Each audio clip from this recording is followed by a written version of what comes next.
no one's going to fix your life but you.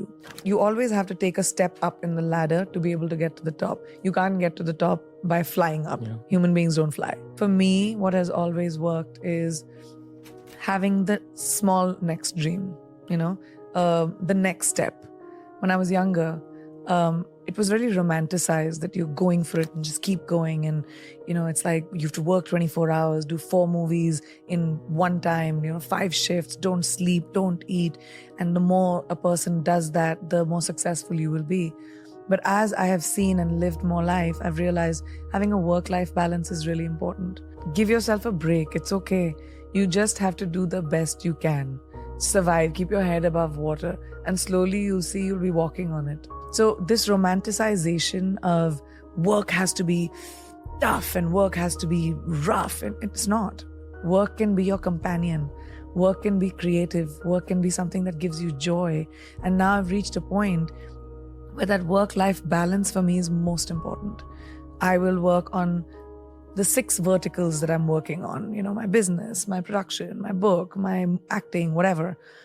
But when I switch off, I'm with my family, I'm at home, I watch movies, I do whatever I want to do. So then when I come back to work the next day, I have the focus to be able to do even more things. I started working in the States in 2010. And in 2020, after 10 years of working in the industry, I started with music and then pivoted into acting in America. So I started in 2010 for context. In 2020, I got my first leading role. How long did it take me? 10 years. So people don't think about how much hard work, how much consistent knocking on doors, how much humility it takes to go to another country and start from scratch. But it required me to strip every single thing that I knew in India and the laurels that I had achieved in India, the awards that I had won, the movies that I had done, the box office successes that I had seen. It required me to walk into rooms with extreme humility and introduce myself to people, to take my show reel and say, this is the work I have done. I would love to work with you. You have to go, you have to pound the pavement, you have to walk in, you have to be rejected, you have to audition, and you have to work around the culture of a new country. And that was so hard. I had to swallow the humility pill, and I was willing to do that hard work. And then, 10 years later, I finally got my leading role in a movie. The tears that it took when you move to a new country with no friends, no family, working with people that don't know you and don't know what you are able to achieve. When I first started doing Quantico, my co-actors did not understand the hoopla around me. They were like, who is this person? Like, why are you, the lead of that was the first time I got a lead role in a television series. And they just couldn't understand why. And it required me to just, be humble and say, I'm okay. This is a new environment. It's easy to go fishing from your boat, but when you have to go deep sea diving, it's a completely different thing. Yeah. So you have to learn according to your environment. So no, it wasn't easy. It was very hard. It took a lot of sweat, tears, and blood from me to finally be able to reach where I have reached. So when you say, I don't want to pass off the work that it took to get there and the time and the commitment that it took to get there. You have to shut off the noise. There are many people that will want to pull you down, but don't focus on that. Focus on the one person that believes in you. Focus on the light, little sliver of light that you might see, a little bit of inspiration that you might see. And that's the hardest thing to do because you're bogged down by baggage. You're bogged down by shackles of people holding you down. So you have to really push forward. And that's just individual. Do you have that inside of you to fight that fight for yourself? Or are you going to wait for somebody else to do it? That's an individual choice. The point is to be able to walk into a room and not be judgy and say, who are you? What are you doing? You don't, you're different. You speak a different language. That's not cool. Yeah. People speak different languages because they know more than you. They know other things that you don't know. The idea is to have your mind open to collaboration. The idea is to have your mind open to what is it that I can imbibe from someone else's knowledge. Yeah. And I think I'm a student of life. I love different kinds of people and different things that people do. I'm not running as fast as I was. I'm thinking about the steps I take. I'm in a really comfortable, content place when it comes to my life. And the choices that I'm making are mine and are not defined by other people or the validation that I probably needed when I was younger. So I think that's made me a little bit more happy and calm. Why am I lucky enough to have the life that I do? And some other woman somewhere else with the same desires, same ambitions, same, needs doesn't have any of it. I really think about that a lot. It makes me feel like there must be something I did right. I wake up every day with a sense of gratitude, and I wake up every day with wanting to give back, whether that's with the person that is standing right next to me or whether that is a life choice that I might make. But giving back, I think, is so crucial when it comes to being grateful. I'm highly grateful for everything that I have. And I do think that maybe I did something right, that I've been blessed with the opportunity of having the life, being born to the parents that I was, being able to have the opportunity of making my own choices, having agency in my own life. If you think about women around the world, so many don't have that. Like, complete choices are made for themselves. But my parents told me, you have to have your opinion. It can be very scary. I mean, this generation of girls is fearless, and there's so many girls that take charge of their own lives, and they say, I'm not going to fit into the cookie cutter mold that probably my mother did or my grandmother had to. And it's so, I have goosebumps right now just thinking about it. I meet so many young women who have changed the trajectory of their families because of the choices that they've made. I think my message would be that there's a lot of noise around us and people that tell us to be a certain way. I was talking the other day about someone that when I went to convent school, I had this thing called moral science, a subject called moral science, which taught me how women should be seen, not heard, the lengths of our skirts, how we should sit with our legs. There's so much that is being told to women that to be a good girl, you have to be a certain way. Good girls don't make history. Bold girls make history. Bold people make history. So if you want to be the lead actor of your movie, which is your life, you've got to take choices that might be contrary to what you've heard. And that empowerment may or may not come from your parents, may or may not come from your family or boyfriend or whoever you're around. It comes from you. And that no one can do. If you don't have that encouragement in your home, try to find it in your gut, because no one's going to fix your life but you.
I don't know. I don't think about the future. I'm not someone who, I plan for the future, but I don't think about how far I can go. I mean, who knows what my future holds for me.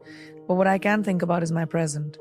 And like I said, I like to imbibe from people that I know. The reason I take new steps is because I see someone else doing something new and I'm like, what can I do that'll make me feel how I feel about this person? It's about that feeling. It's about imbibing from the people around you. And it could be someone you admire on television. It could be someone in your class. It could be someone that you work with. But when you see something that you admire about someone, imbibe it. And I just love the fact that you can have an idea today and monetize it. Why not? You're not just reduced to, I won't say reduced to because I come from a family of doctors and engineers, but at that time, in my parents' generation and the generation before that, it was doctor, engineer, lawyer, military, government job. Like those 5 or 6 things that everyone had to aim for. But today, like, I think my generation of parents are not going to have those boxes for our children, right? You have an idea, let's run with it. Yeah. I think that innovation is the only way to evolve. And if you're not evolving, you're stagnant, it's boring, bye, you should go to bed. So I think, but for me, that's a little bit of a struggle for me. I juggle a lot of balls, and sometimes I'm just so tired that I don't pay attention to the next thing as much as I would want to. And I check the box sometimes, and it works, and it's okay, because a lot of us do it. We just go to work and do the bare minimum, and I have to remind myself that the bare minimum is not my standard for myself. It always has to be more than that.